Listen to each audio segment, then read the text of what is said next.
আজ একটি ভিন্ন ধরনের রেসিপি নিয়ে আপনাদের সামনে হাজির হলাম। দেখে হয়তো ভাবছেন এটা তো আলুর চপ, কিন্তু এটা সাধারণ কোনো আলুর চপ নয়। আসুন বিস্তারিত ভিডিওতে যাই।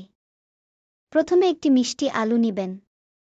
আলুটা চাক চাক করে কাটতে হবে। এরপর একটি পাত্রে পরিমাণমতো বেসন নিবেন।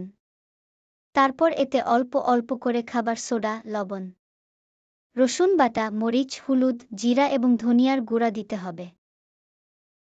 এরপর অল্প পানি দিয়ে মাখাতে হবে যাতে ঘন না হয় এবং পাতলাও না হয়। এরপর আলুর চাকগুলোকে মরিচের গুঁড়া এবং লবণ দিয়ে মাখিয়ে বেসনের মধ্যে মাখিয়ে তেলে ছেড়ে দিবেন।